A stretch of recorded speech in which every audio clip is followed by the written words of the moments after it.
Hi students, I have already discussed about the primary, secondary and tertiary sector and how to calculate the GDP. Today I will discuss about the rising importance of the tertiary sector in the production. If you see here in 1973 in this graph it is seen that agriculture sector, that is primary sector, the production GDP is much more and in than the tertiary sector. But in 2003 tertiary sector GDP is much more than the primary sector. Why the tertiary sector becoming so important in India? Now this is the question. First is, in any country several services such as hospitals, educational institution, post and telegraph etc. These are required much more than the primary sectors and considered it as a basic service. Secondly, the development of the agriculture and industrial sector leads to the development of the service sector such as transport, trade, because without this primary sector cannot be developed. Third is, as income levels rise, certain sections of people start demanding many more services like eating out, tourism, shopping, private hospitals. These are much more people demand these things due to the development of the country.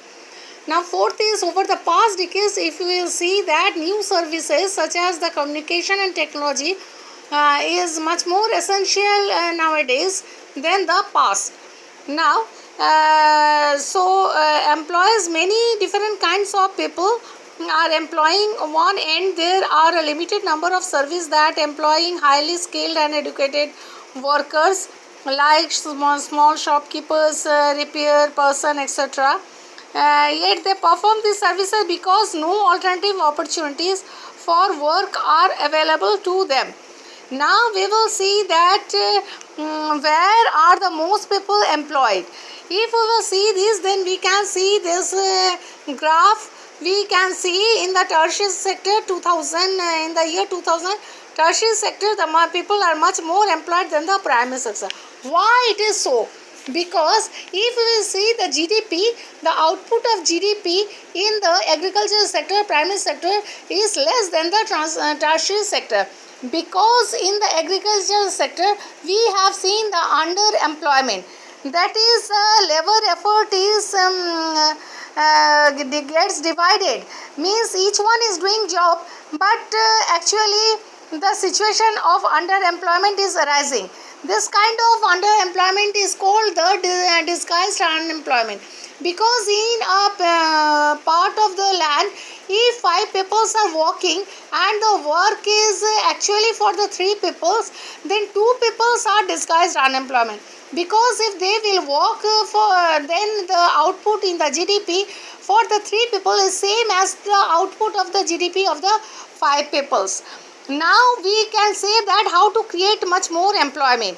To create much more employment, if we take the person like Lakshmi, here the 2-hectare plots of land, if the irrigation facilities will be available, then the crops get much more than before, and to create the irrigation, some employment will come. And another is that the government is also had taken much more dams and all. For that also much more employment will be there. People can get employment there. Transportation also get employment, and the fertilizers people will get. People are taking loans from the bank to save the money lender from there. There also some employment is there. Beside this, there is a National Rural Employment Guarantee Scheme that is regular in 2005. For this, for 100 days work employment in a year is given by the government. So this way people can get much more employment. Okay, next, thank you.